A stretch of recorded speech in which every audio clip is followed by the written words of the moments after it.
Alright, so we got this is a Benz ML350 current no start. Alright, so customer asked if I could check it out for him. I believe they was driving on the way home and the vehicle like it stutter on itself and then it decided when it park up, it was a current no start. So just gonna run a quick scan on it and see what comes up.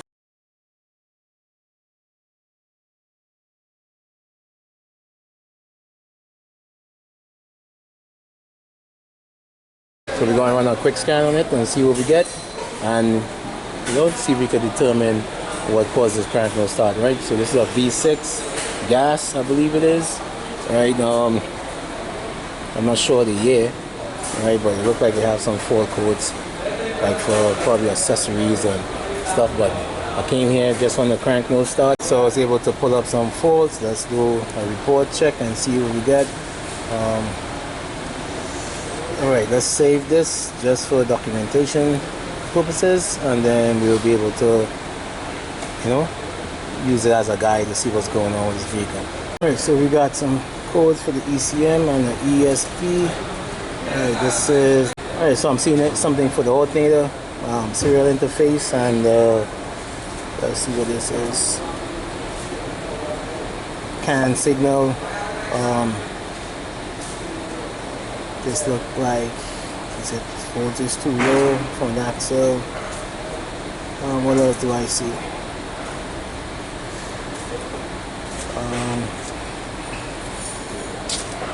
Fuel gauge sensor. Right, so is it that the vehicle run on the gas? I believe they said that the gas gauge is not working, and it was they full up with gas, and then it was able to. It's still cranking, but not starting, right? So let's see what's good. Could we check for spark? Let's see if we remove this. We check for spark, fuel. Oh man, I'm getting to the coils on this.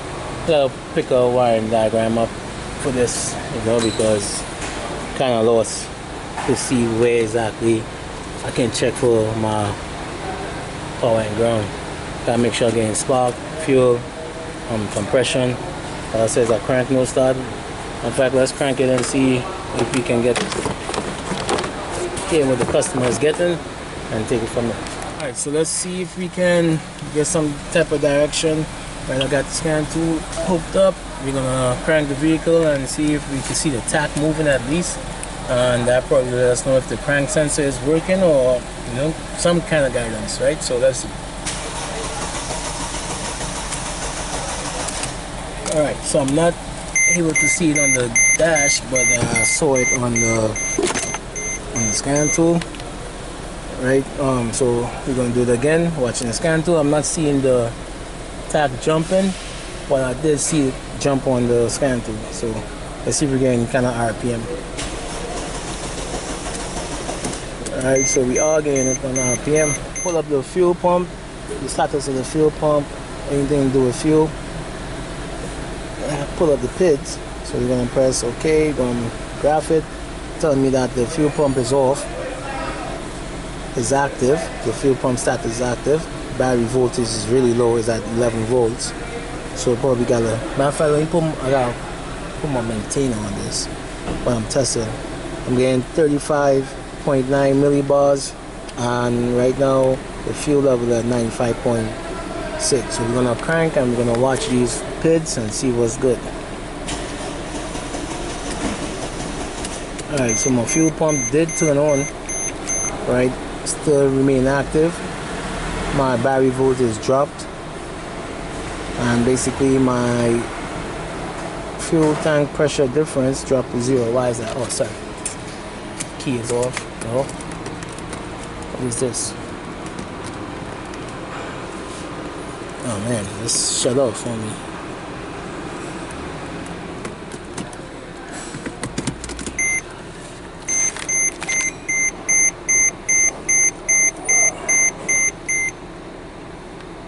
Alright, cool. So I'm back up. I'm not sure what happened, but I definitely gotta put a maintain on this car because this battery is really low. Alright, so let's hook that up and see what's good. So we do have gas Right, let's see when you crank if the fuel pump come on. Basically the battery is really low. I gotta ask the client for a battery to start this vehicle. I don't have my, let me see, I should have my jump pack. Alright, so I got a fresh battery to put in this vehicle, but like German, they decided to put it under the front seat and the battery is too low to move the seat. So I have to unbolt the seat just to get this battery out. That sucks. Alright, so let me just see if I can get the battery out and replace, and then I gotta do my testing all over again. Yeah, so right now I don't have my torque socket to take that out, so I'm not sure how I'm gonna do that. Let's see if the client has one like a board, so at least remove these two bolts from the front. If not, then I may have to go to the store and get one. And of all days I don't have my torque bits, my external torque tools, so I gotta remove this and see if I can remove the front. See if we could take this battery out from under the seat. Yep, this is becoming more and more a headache job. That's my luck. I had a 12-point socket in my kit, 10mm, so I was able to use this to extract the two front bolts. Yep, it may not be that bad after all. But yeah, you gotta use, hold on, let me just see if I can break this one. You gotta use some external torque tips. I think it's like the E10 or something like that to get these out. So I wonder, if you don't have a socket to remove, how would you jump this battery? From the front, most likely.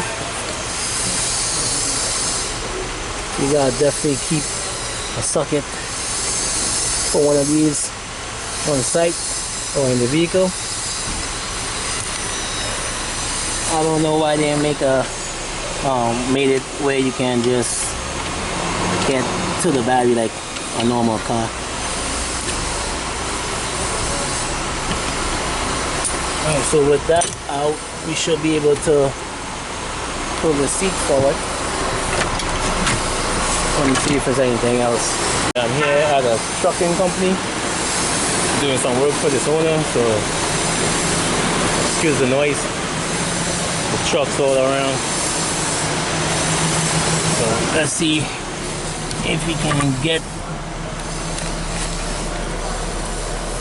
the seatbelt light indicator sensor off. Right, so this is where the battery is located on the driver's seat. Right, as I said, a stupid design in my case, but what are you gonna do? So I'm just gonna pop on a battery. I'm gonna just do a visual test check before I put the new battery in case it's something like it's down in here that's causing the vehicle not to start. Let me get it light.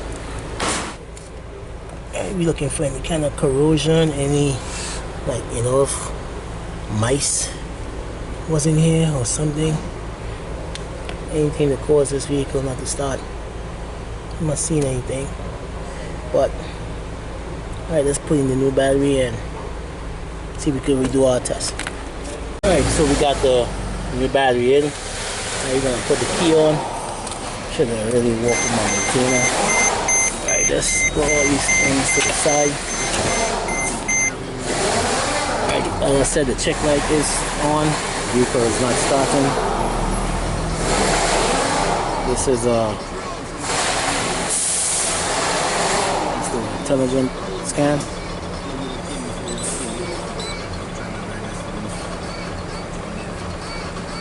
Alright, so we're gonna go straight to the ECM.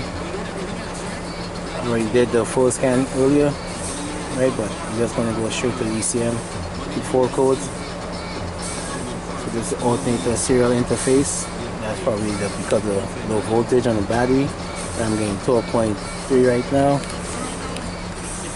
The vehicle starts right up to the battery change. So what's the problem? Low battery. I came all the way out here for a low battery. 4.3 volts. Let's see if the car is running right now.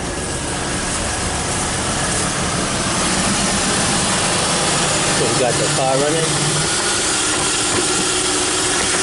So it came back together. So yep. Came all the way out here for low battery. No one thought to change the battery. Yeah, so thanks for watching. Don't forget to like, subscribe, share, comment, all that good stuff. You know, till next time. Continue.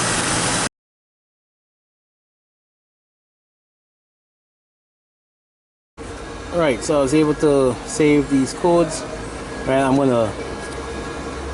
I'm basically gonna clear all of them because like I said, we had a low battery issue, low voltage, issue where all these codes could be because of low battery. You understand? So the European cars is very funny. They have a lot of modules and they're very voltage hungry, you can say. Right? If you don't have the proper battery in here installed on these vehicles, you're gonna get problems, right? So I want to make a recommendation to the client that you have to put in an AGM battery in this vehicle. You can't use a EFB or a regular flooded battery. You have to go back with the same specs, right? And also you gotta let the tell the ECU that you change the battery out, right? So this is the old battery that came out. Yeah, so some may ask, I'm going to charge this customer for this diagnosing. All I did was change the battery. Yeah, but you're paying for my time, my expertise, my tools, and my knowledge at the same time, right? So I'm going to keep it moving. I'm going to let the customer know what you got to do. Other guys was on this vehicle. No one was able to get it started. So, other than that, have a nice day. Take it easy.